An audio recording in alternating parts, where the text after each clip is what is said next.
Dans notre précédent épisode, nous avons posé les principes essentiels de la vie chrétienne devant Dieu, tel que c'est dit en Matthieu chapitre 6. Nous avons vu que tout commence par le cœur, que Dieu est au centre et que nos motivations comptent plus que toutes nos actions. Pour ceux qui n'ont pas encore suivi, le lien est en description.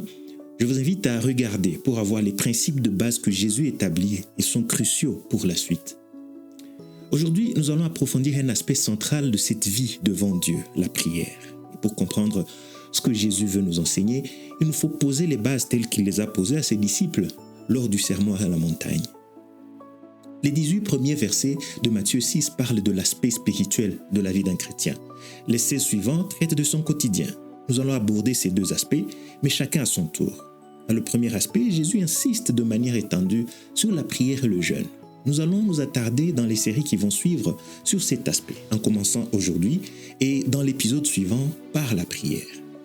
Alors Jésus, il expose l'approche que nous devons avoir lorsque nous prions.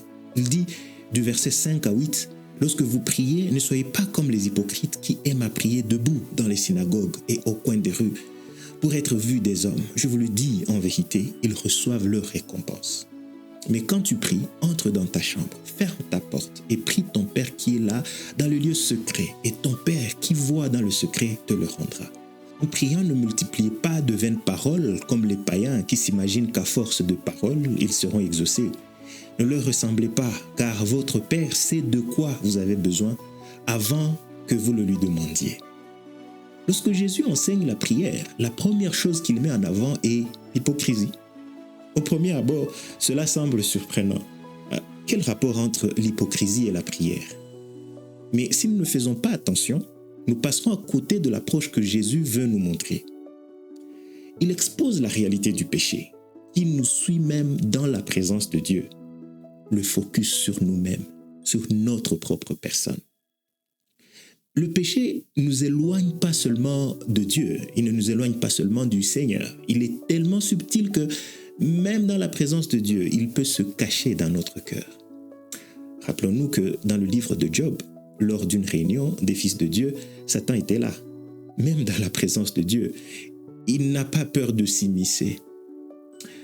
Et lui-même, Satan vivait dans la présence de Dieu jusqu'au jour où le péché fut trouvé en lui. Donc l'environnement de la prière n'est pas un gage qu'on ne peut pas être sous l'influence du malin.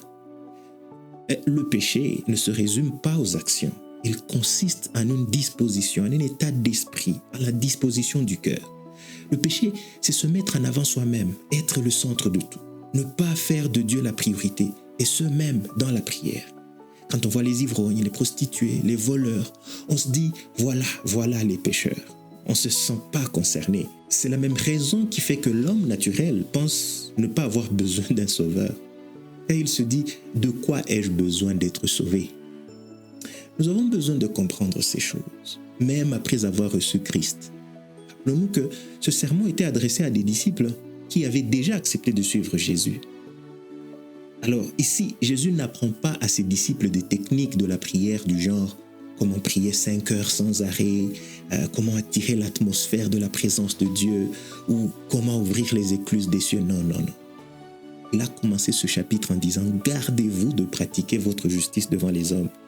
C'est la même pensée qui continue lorsqu'il parle de la prière à ses disciples. Nous pouvons comprendre l'enseignement de Jésus en 2 sections.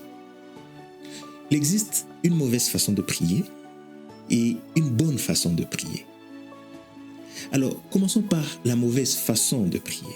La première chose qu'on remarque, c'est que dans la mauvaise façon de prier, ça se voit dans l'approche que l'on adopte. Lorsque le centre de la prière tourne autour de celui qui prie et non de celui à qui l'on prie. Le départ est déjà faussé et c'est très grave.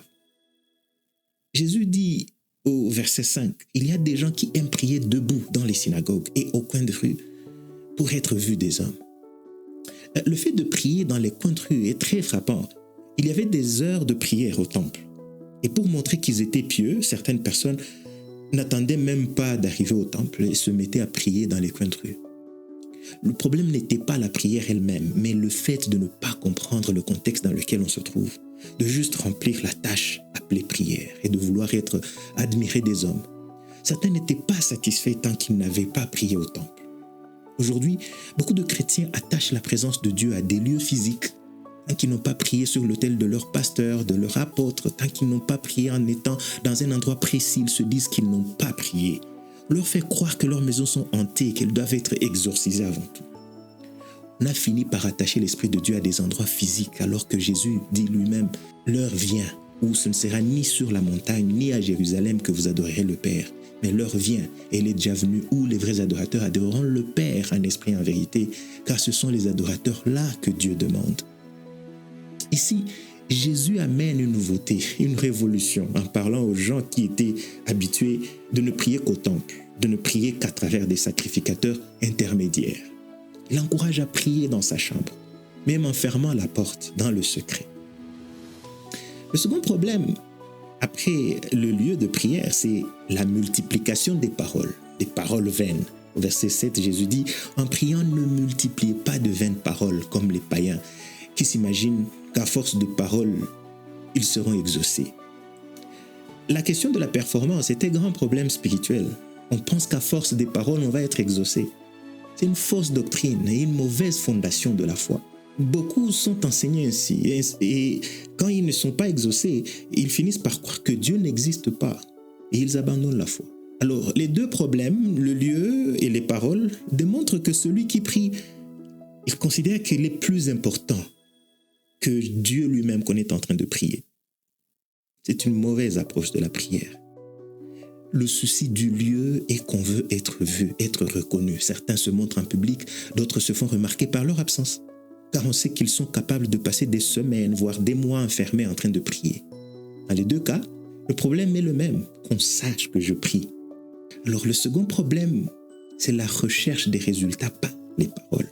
On croit qu'il faut trouver les mots justes pour convaincre Dieu ou dépendre des autres qui savent mieux prier. On se réjouit des prières longues, poétiques ou bien articulées et l'attention se porte sur soi-même plutôt que sur Dieu. Jésus est clair. Dans ces deux cas, l'homme a déjà reçu sa récompense, l'approbation des hommes. Alors, passons à la bonne façon de prier parce que Jésus ne se limite pas là. Et la bonne façon de prier, son secret aussi se trouve dans l'approche. Au verset 6, Jésus dit, « Mais quand tu pries, entre dans ta chambre, ferme ta porte et prie ton Père qui est là dans le lieu secret, et ton Père qui voit dans le secret te le rendra. » La chose la plus importante quand on prie, c'est de réaliser que l'on approche Dieu. Cela est plus important que tout. La pensée de Jésus peut être comprise comme ceci. Premièrement, exclure. Entrer dans la chambre signifie se retirer des réalités du quotidien, permet l'accès aux distractions qui font que l'homme ne mette pas Dieu en premier dans son esprit. Téléphone, devoirs domestiques, préoccupations. Jésus ne dit pas qu'il ne faut jamais prier en public, non. Le principe est que lorsqu'on prie, on change de mode, on exclut certaines choses de son esprit et on s'exclut soi-même. On laisse Dieu prendre toute la place. Deuxièmement, nous devons réaliser, se rendre compte qu'on est en présence de Dieu et que Dieu est notre Père. Un Père qui a un plan, des ambitions pour ses enfants, qui sait anticiper leurs besoins. Et en troisième lieu, nous devons avoir confiance. Éphésiens 3 nous dit et nous rappelle que Dieu peut faire infiniment au-delà de tout ce que nous demandons ou pensons. Donc, la prière ne doit pas être mécanique. Nous devons refuser toute approche calculée et calculatrice. Avoir la foi, la confiance au Père que nous prions comme un fils qui fait confiance à son Père.